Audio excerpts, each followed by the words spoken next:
Good afternoon. Welcome back. This is the Joe Gaither Show on Spurs Central, part of San Antonio Spurs on SI. You guys can check us out at SAS on SI on the Twitter machine. We appreciate everybody who's watching us on Facebook, Twitter, and YouTube. You're checking us out at Joe Gaither6 or on the San Antonio Spurs Central YouTube channel. We have a lot of fun hanging out with our friend Matt Guzman, who you already follow at MattGZMan on the Twitter machine. Last week, we had our first standalone episode. We're going into episode 2, and it's been a very busy time for the San Antonio Spurs. Yeah, the basketball season ended a couple of weeks ago, crowning the Boston Celtics. Congratulations to them. But the Spurs have been moving and been making lots of moves. They obviously drafted Stephon Castle. They drafted Harrison Ingram and a young man out of Spain. So we talked about the draft class last week, but they're not done making moves. But before we do that, Matt Guzman, how are we doing today, sir? I'm doing well. It's always a pleasure to be on the show. I'm excited to talk some Spurs. There's been quite a lot of content lately, which is always nice in the offseason. That is the magic word of the offseason, is having content to talk about.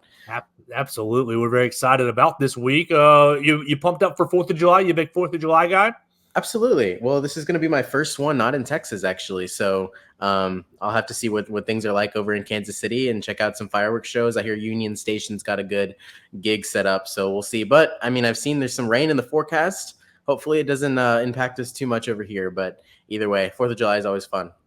Well, we're excited about, getting into July, and 4th of July always kicks it off. So that's going to be a lot of fun tomorrow. We hope all our viewers and listeners enjoy a safe and happy 4th of July. Keep all your digits. If you're setting off the fireworks, be very, very careful about that. You want to talk some Spurs? The Spurs have been busy, man, and I know you've been really busy covering it for absolutely. San Antonio on SI. Yeah, let's go for it. All right, let's start with the biggest news.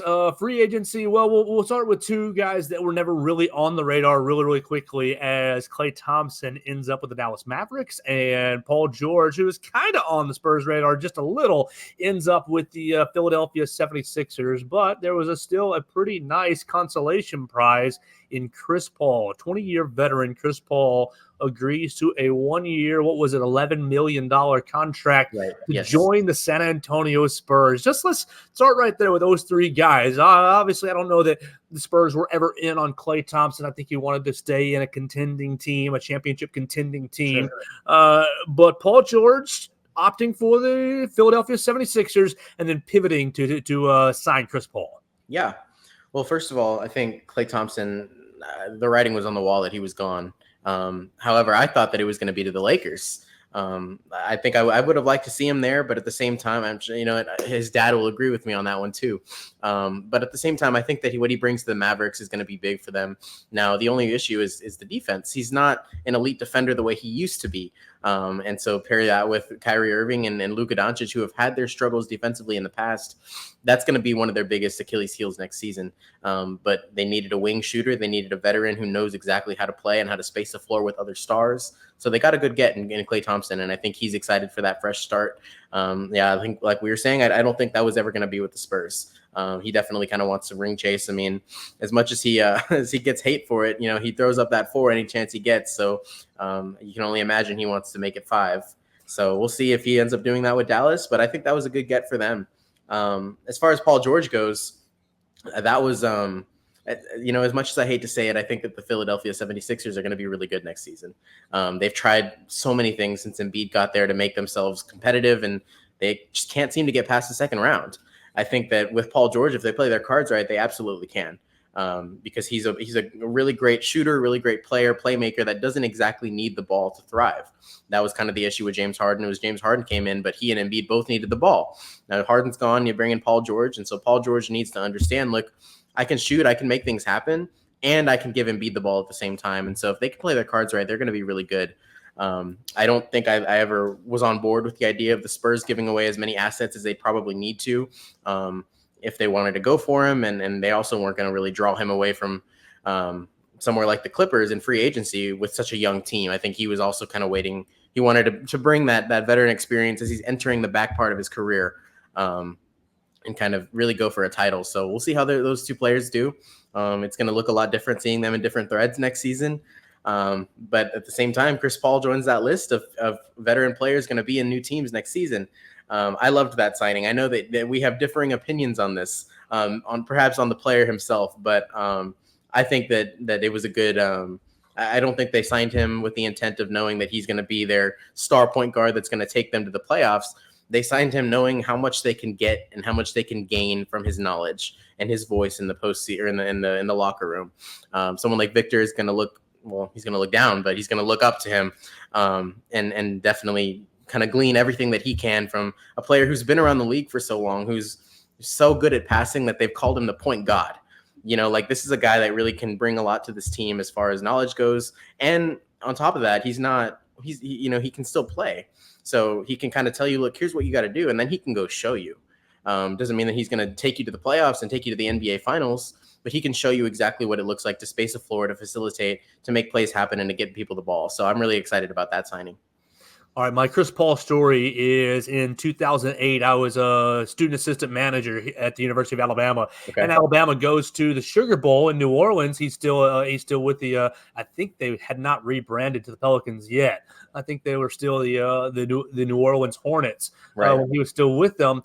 And Chris Paul came out to the Alabama football practice just to watch it all. And I did get to throw the football with Chris Paul back and forth, me and about a dozen others. It was kind of just a big conglomeration where he was hanging out. And so, like, as a person, I think that he's a stand-up guy, great stand-up guy, and I have great memories of that. But I just always have felt, and please correct me, you're the basketball expert, but I've always felt like he's been overrated as a player. People always talk about him, he's a top 2 point guard in the league. But you look at it, what is he? 12-time All-Star, 13-time All-Star. He's averaging his averages are great, but I just never been a big Chris Paul supporter, maybe because of the lack of true success. Sure. And some of that is probably due to the teams that he was on in New Orleans and the Clippers. They were supposed to be, this is the Clippers' chance to get over in the Western Conference, and they never really did that. So you've already framed it. No, the expectation is not an NBA championship in the 1 year with Chris Paul. But what is the expectation? Is it, hey, we're going to be contending for that play-in seed? Because to me, the Spurs were in the basement last year, one of the bottom 3 or 4 teams, but one of the youngest teams in the league. Right. Is it realistic to expect the Spurs to take a jump with this move to, okay, we might be in that play-in range? I think that next season they're going to start eyeing it. If they play amazingly, they're going to have a shot at the play-in tournament. If they play averagely, they're going to be just outside of it. And so I think the expectation bringing Chris Paul into this roster is that not only does he bring experience, but the relationship that he's had with Greg Popovich throughout the years, the two of them can kind of bounce off of each other. And it's, the Spurs have kind of preached this development season methodology over the last couple of years. The year before Victor got there, it was a development season. Popovich was like, it's not a failure that we got number 1 pick overall. Like, we were developing our players and they were getting better. Guys, even like Keldon Johnson, who was the best player on the team at the time, it was more about him just getting better and honing his skills and less about contending. And you add Victor to the mix, and people were expecting a 50-win team that was going to the playoffs, but that wasn't going to happen.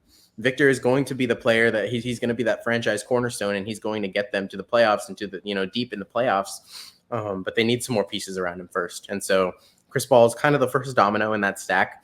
Like I said, on the court, he's not necessarily going to be the all-star that's going to take them there, but the amount that the Victor and players on this, the youngest team in the NBA, the amount that they can learn from Chris Paul is just going to take them leaps and bounds ahead in their development. All right, and so we'll talk specifically for the rookie draft pick of Stephon Castle. And really, we talked about it last week on the program. I love that pick. I think he's got a very, very high ceiling for just a 1-year player in college. And obviously, UConn winning the national championship with his help.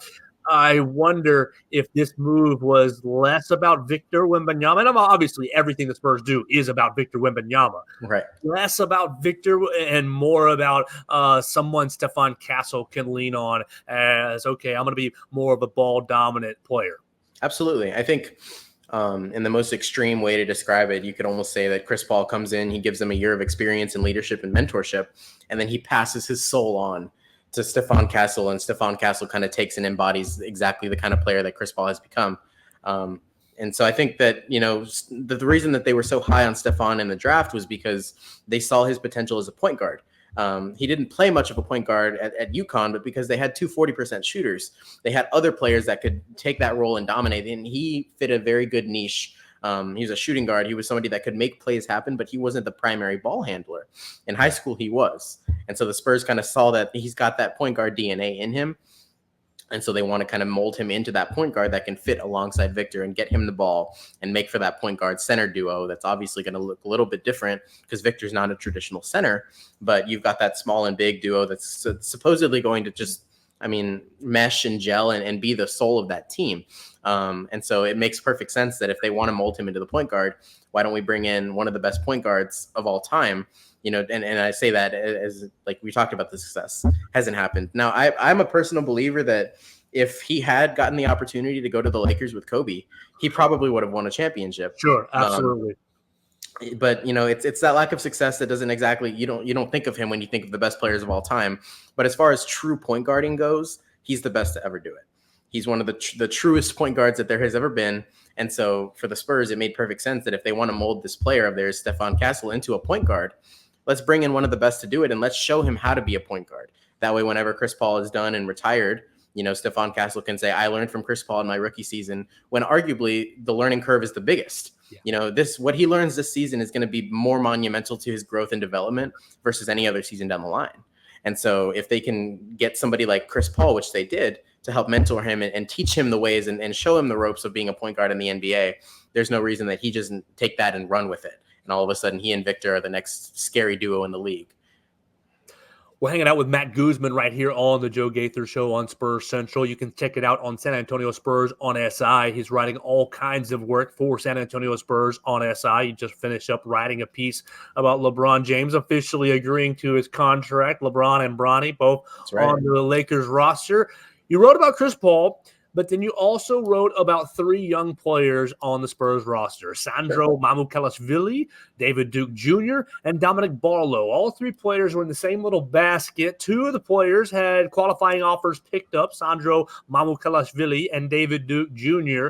So let's start with those two guys. Let's first start with what is a qualifying offer. You wrote about it on San Antonio Spurs on SI. So if people who are wanting to check it out and read it, they ingest information better by reading, you can read it right there. But what is a qualifying offer, and why did David Duke Jr. and Sandro Mamukelashvili get those offers from the Spurs? Right. So there's two types of free agency, obviously. You got Paul George free agency. He was done with his contract. He was ready to go and really just, have a fresh start somewhere else. And so those guys are the guys that, it's an all-out war for them whenever that free agency window hits. Then there's restricted free agency, which is reserved typically for the younger players or players on two-way deals. They're not being bid for across 30 teams in the league. There might be a few that are interested in them, but because they're young, they give the team that drafted them or the team that picked them up and signed them to that two-way deal. They call it the right to first refusal. So if you extend a qualifying offer to a free agent about to hit the market, that means that you can match any contract that any team offers them. So we saw it with as we were saying, Sandro and David Duke. Both of those players were set to hit the free agency market. The Spurs tendered qualifying offers to them, meaning that there's at least a very small offer for, a 1-year deal, 2-year deal on the table. But say the Phoenix Suns come in and they really want Sandro on their team. If they offer him a 2-year, $10 million deal, the Spurs, as long as they match it, they get Sandro back for that same term. If nobody offers him, then the players have the option to accept that qualifying offer, or they risk being unsigned or undrafted. And so the Spurs really liked what they saw in these two young guys. David Duke Jr. was brought in midway through the season, but Sandro's been with the team for a couple of years. And last offseason, the question was, do they re-sign him? And they did. They wanted to give him a 1-year deal just to kind of see what things looked like. He didn't play a huge role throughout the year, but then again, it was a learning season. And from what the end of the season was versus the beginning, Sandro was a lot better of a player than he was at the beginning of the year. In fact, I think he scored double-digit points in 7 of his last 9 games or so. As that backup role, he came in, brought instant energy. He's a fan favorite. Mamu sounds oddly, familiar to a lot of Spurs fans who are used to saying Manu. Right. Very different players, but they gave him a nickname and they like him absolutely. And so the Spurs they saw that promise. I was personally upset about the Dominic Barlow because chances are they're not going to bring him back this offseason. They're going to let him walk. So since he was not tendered that qualifying offer, he's now an unrestricted free agent. So he can go anywhere he wants. The Spurs gave up that right of first refusal with him. And I think the ideology there was that they kind of wanted to pick between a big man, like a backup role big man, and they saw that their two options were Sandro or Dominic Barlow, and I guess they liked what they saw a little bit better because Barlow has a lot of potential. He showed that at Summer League, but when it came to the court, I think Sandro was doing a little bit more enforcing and a little bit more production. He was producing a little bit more than Dominic was when when the lights turned on at the end of the day. So I think that's kind of what their thought process was there. But I think that at the end of the day, like, I don't think Dominic Barlow was going to swing them to to be a playoff contender versus Sandro. So, they just hope that these players that they did extend and that they are going to want to keep and stick around will help them get to where they want to go. All right, here's a dumb question. Did they take on and they pick Sandro Mamukelashvili because he's a foreign player, and that's what San Antonio likes to do over the domestic player and Dominic Barlow? That I'm sure that's not exactly what they were saying when they were doing it, but I mean, at the end of the day, Popovich has said he's actually said that there's no difference between domestic and foreign, but there are a lot of sources that will tell you that there's just a different way of basketball that they play. Sometimes you can't even really describe it. It's just the way that they play basketball foreignly is a little bit different than United States. And so, at the end of the day, they kind of bring that extra they have this one instinct, or they like doing this better, or this is what their first, they go to this move first, or they go to that. It's one of those things. So it makes you wonder because, I think he might possess that little talent or that little thing that makes foreign basketball stand out. All right, let's talk about another foreign player that is on the San Antonio Spurs radar. He's currently with the Utah Jazz, and we talk about, okay, what's the ceiling for this year's San Antonio Spurs team? If the Spurs end up trading for Lauri Markkanen, I think you really should be expecting play-in, dancing around that play-in tournament. What's the likelihood of the Spurs landing Lauri Markkanen from the Utah Jazz, and really how well would he fit in the organization? Right. From what I've heard, it seems the Warriors are the main aggressors at Lauri Markkanen, and so it's going to be it would take quite a lot to sway Danny Ainge and the Utah Jazz to send Lauri Markkanen over to the Spurs.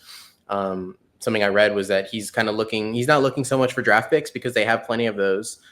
He's kind of looking for a talented player or two in return for somebody like Lauri. And so for the Spurs, that's guys like Keldon Johnson and Jeremy Sohan. I don't know if they require both of them in a deal like that, but you're going to need to send at least one of them over for him, as well as a few first-round picks. And the Spurs have plenty of those, but they just got a new one with Rob Dillingham. And so I don't know how likely it is that they end up doing it. They have the assets that they need. Absolutely. It's just a matter of whether or not they're willing to shell it over, because that would change things a little bit. I think initially they believed that Jeremy Sohan and Keldon Johnson were going to be core pieces of this rebuild. And so if they really do believe that, or if they think that Lauri would either, take them further along that process or be better in the long term, perhaps both, is what they'd need to see in order to go for a deal for him. But I do like that fit a lot. I think that what he would bring to San Antonio would be huge, literally, but also, I think he would have a huge impact on the court. All right, so if Lauri Markkanen, if that deal doesn't get done, and it seems like the Spurs, the Warriors, and several other teams are in Utah's ear about him, so it's hard to say it's likely, but it's on the radar. If Absolutely. That doesn't happen, will the Spurs be done adding players, or will there be a pivot that you can see San Antonio kind of saying, okay, Lauri Markkanen off the table, you got traded to the Warriors, hypothetically. What's the pivot? Are we just, okay, this is who we have going into 2024, or will there be another option to improve the San Antonio roster? Yeah, well, the Spurs have never been, the team to say, okay, what's next? If we didn't get our guy, so how else can we make a big swing? They're more like, if we don't get our guy, we're going to rock with who we have and we're going to develop them, and we trust in our players and our staff. I think ultimately, like I was saying, I think that if the deal doesn't get done with the Spurs, it's because they didn't want to shell in just the combination of players and picks that Utah was demanding. I don't think Utah cares if he goes to the Warriors or the Spurs. They just want to get the best return that they can, and the Spurs have the arsenal to do that. So if it doesn't end up happening, I think that they're just going to trust in their players and kind of say, well, this is our squad. This is who we have. Maybe they'll sign a couple of free agents that are, a little bit down the ladder just to kind of improve them in small ways. But at the end of the day, like, if they don't want to deal Keldon and Jeremy for Lowry, then they're going to kind of keep that core together and just trust in what they've got there before, because next offseason will be a big, I guess it'll be a big year for free agents as well. And so, depending on how this upcoming season goes with Chris Paul and just really developing everybody, they could be, in a position to say, well, we think our players are ready. We just need that big star. And so let's go see who's available. So I could see that happening either way. All right, so let's talk about what you just wrote about, and it's probably the biggest NBA news. Bronny James agrees to a 2-year, 7.2? Is that what I saw? $7.2 million contract. It's 4 years, actually. Oh, okay, thank you very much. So 4 years. Was it 7.2? 7.9, but yeah, okay. That range. So it's right there. And LeBron himself agrees to a new max contract. Just right. What do you make of? Okay. Oh, and I don't want to expose you too much, but you're a Lakers fan. What do you make about yeah, there you go. Exactly. So I didn't want to expose you too much, but you're wearing the Lakers hat. What do you make of all the conversation that's gone on? Okay, Bronny's not going to take a two-way deal. He's getting a guaranteed contract. Okay. If you draft Bronny, we're going to send him to Australia if it's not the Lakers. Like, what? And then, of course, he's taken with the 55th overall pick, and you've got him on the roster. Klay Thompson basically seems like he spurned the Lakers to go to Dallas, and my limited mindset basically says, oh, he doesn't want to go play with Bronny and involve himself in that circus. And this is not, I don't have any problem with Bronny, but I just think that all the issues, the nepotism issues, are creating complications for the Lakers franchise and make it tough to really advance the franchise as a whole. What do you make of it, covering the NBA day in and day out? Yeah. Well, I think the reality of the situation is that since LeBron James moved to Los Angeles to join the Lakers, he's altered that franchise's trajectory. He brought them a championship in 2020. And so that instantly makes the move worth it for the Lakers. I think they would have liked to see a couple more. He would have loved to see a couple more championships. Maybe they will, maybe they'll get back there. That remains to be seen. But I think that it's one of those things where when you have a player like LeBron James, with all of the accolades and accomplishments and everything that he brings to the table, the fact that he's still able to be as good of an impact or as big of a producer for the Lakers in year 21 is just, it's unprecedented. And so, yeah, you never see second round picks sign 4-year guaranteed contracts with their teams. And it's a one-way deal at that. He's not able to be sent to the G League, that's not what they're going to do with him. You've never seen that before. But we've also never seen somebody like LeBron James. I've gone back and forth on this. I don't have any issue with the fact that they took him, because I think that there's an argument to be made that he has potential in the NBA. Agree. However, I am also on the side of things. I don't think he has earned it. They've come out and said, yeah, he's earned it. We haven't given him it. No, they gave it to him. And the funniest thing I saw was when Rich Paul had said that if his name was John Smith, he'd still go to the Lakers. I was like, no. John Smith with those stats would not have gone to the Lakers. John Smith would have gone back to college. And so I have no doubt that he's got potential in the NBA. And I love the fact that they wanted to make history. I just wish that they'd admit it. I wish that they'd come out and say, we wanted to keep our star happy. We wanted to give him the chance to play with his son. Because at the end of the day, you're not going to, unless you find the next Manu Ginobili, you're not going to get much from a 55 overall pick. And so people were up in arms, and it's like, well, who did you think was going to be the next, who did you think was going to alter the franchise at number 55? And so I think they didn't give up too much to get him. And there's an argument to be made that he's going to be good in the league when he develops a little bit more. But it's interesting. It's an unprecedented argument because we don't have anything to compare it to. And so I think it's going to be fine. I think that Bronny is going to learn, and I think it's going to be great to watch the two of them play together. But they're not helping their case by coming out and saying that he earned everything, because it's only going to make things worse. I mean, the kid's only 19 or 20. He might even be younger than that. And so, it's obviously hard for him to be seeing all these things on social media saying he doesn't deserve to be where he's at. A good basketball player doesn't let that go to their head, but it's going to be hard to, especially with all the pressure and his dad's been LeBron James for the past 19 years. And so he's dealt with all of that before. It doesn't make it any easier, but at the same thing, I think it's a fine. I think they'll be just fine with him on the roster. Well, see, you're dancing around and you're nailing exactly my issue as well. Bronny yesterday at the press conference, no, I never even thought about playing with my father. That wasn't okay.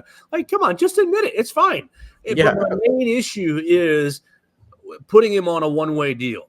He's exactly like you said. If he was John Smith, he'd be going back to college. And at best, if he's John Smith, he's on a two-way contract. There's nothing wrong, in my opinion, and maybe correct me. There's nothing wrong with a two-way contract. He can Absolutely not. be up on the Lakers big boy roster a couple of games, 5, 12, 15 games for the year. They can be on the court together and say they made NBA history.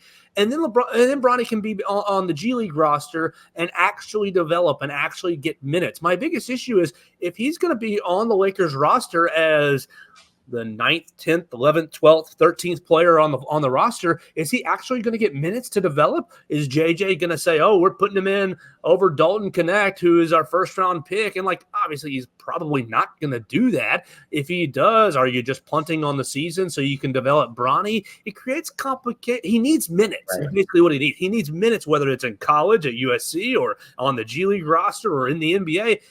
I just have a hard time seeing him get enough minutes on the big boy roster to make it worth it and to give him time and space to actually develop. Absolutely. I think I'm right there with you. Because without those minutes in the G League, it's like, I don't know if their mindset is that they're only going to put him in whenever they're losing by 30 points or when they're winning by 30 points. Cause you put him in there, he's not even developing then because he's not getting real action. He's getting garbage time minutes. And so it makes me wonder, I think that's going to show just the lengths that they're willing to go for LeBron, because LeBron obviously, had a say in this. And if he wasn't who he was, they wouldn't have done all this for Bronny. And so, maybe LeBron has that much trust and he tells JJ, look, you have to play him just like you would play any other man on this roster, and maybe Bronny steps up and he plays exactly the way he's supposed to. He could do exactly that and earn his minutes. But if he's this raw talent that just never really seems to make a huge impact anytime he's on the court, then there's something that they've got to look at. Or, that's just at that point, LeBron has to say something either to JJ or to the front office or to Bronny himself. And we're going to have to send you to the G League, or we're going to have to, we're going to have to do this. We need a plan of action because this is clearly it's good. He's getting millions of dollars. He's on the mainstay roster, but he's not going to be sustainable if he can't develop. And so it's going to be an interesting test to see just how much they're willing to put aside. Like you said, I mean, I don't think that they'd fork over the season, but they'd have to make some big sacrifices if they really wanted to give him those minutes. That's exactly where I'm coming from is I wonder what happens to Bronny the day that LeBron retires. Let's say he plays out the whole 4-year contract. Well, if he sat on the bench as the 12th and 13th man and only played, 2 minutes a game because of that, well, at the end of those 4 years, he's lost 4 years of development time to where you could be in the G League getting big time minutes, huge chunk minutes. And, you come up to the real Los Angeles Lakers roster 7, 8, 12 times a year and, you and dad play on the court together. That seems more realistic to me. And okay, I understand all the arguments about, well, if you were a father, you would protect your son as well, or you would elevate your son or promote your son. Sure. Yes, absolutely. Nobody's arguing against that. But there's an element here of, are you elevating your son in the short term? Yes, obviously he is. But are you sacrificing his potential to have a long NBA career? I mean, when I think about Bronny, I think, okay, he can be a 3-and-D guy for 10, 12 years. I mean, really be a contributor, hanging out, shooting some 3-point shots, and being a primary or secondary defender on a team, on a contending team. But if he's sitting on the bench for 4 years, not playing, only playing in garbage time, as you say, you're really, really hindering the possibility of having him getting that second or third contract. Right. I think you're right. And I think that at the end of the day, it's going to be. How does Rich Paul reconcile those two things? Is it all just about LeBron says he's got to be on a one-way deal, so that's what we're doing? I think so. I think so. I think the fact that he was calling teams and threatening Australia, that guy is willing to do anything for his clients, especially LeBron James. And it's just crazy. So I actually got a chance to meet Rich Paul at this Kansas City. It was an event that they were doing before the draft. So Brian Branch was there. I know you know him. And so Rich Paul was there, and it was funny because he was in the party probably for 10 minutes of the hour that he was there, because the other 50 he was on the curb taking calls, and so like this guy is willing to do just about anything for the clients that he has. And so there's no doubt that he had a huge role in negotiating this guaranteed deal for Bronny. And I think in a couple of years we're going to see the impacts of it, because we could all be proven wrong. And like I said, he comes in and he does amazing, and he's just like, he does exactly what he's supposed to do, and he earns a spot on the NBA roster. But there's also that possibility that in a couple seasons we're looking at him like he's on an expiring deal and no team really wants him because he hasn't done anything yet. And he's going to have to go back to the G League anyways after that, So we'll never really know what that is, because there's no other team in the league that's willing to go the lengths that they are, with that, other than the Lakers. And when he's done and when he's retired, no team is going to be sympathetic for his son if his son hasn't really shown what they want him to see. And so it's going to be interesting. I think it's going to be a very telling season, and I'm curious to watch it. I'm excited to watch it. Well, it will be coming before we know it. Make sure you guys are following Matt Guzman at MattGZMan on the Twitter machine. Make sure you're following all of his great work at San Antonio Spurs on SI. You can follow that Twitter at SAS on SI. Matt, before we get you out of here, what I've been asking all the correspondents this week on all the shows, what is the go-to 4th of July food for Matt Guzman? Go-to 4th of July. I'm going to have to say a cheeseburger on a grill. Like, I'm not buying it from nowhere. Like, it needs to be grilled, like live, like that's exactly what I love. That. And then we always would get these things called ranch style beans. And it was like, that was the brand, was ranch style beans. And so we'd get them from our local grocery store. So the burger and the beans and literally anything, a Sprite. I hardly drink soda, but it's always the Sprite specifically with that meal is great. I like your style. I love it. Sprite over ice, the cold Sprite. Oof, makes me very happy. Matt, we'll talk to you next week. There will surely be more Spurs news, and Summer League is coming up soon. So we'll talk to you next week about. By the way, France actually just tipped off against Turkey for their first, exhibition game prior to the whole Olympics this summer. So Victor Wembanyama should be suiting up, and we'll have some coverage on that game when it's over. So sounds perfect. Make sure you are following San Antonio on SI to find out how Victor Wembanyama and the French national team did. Matt, we'll talk to you next week, my man. Thank you so much. I appreciate it. Absolutely. That's Matt Guzman joining us.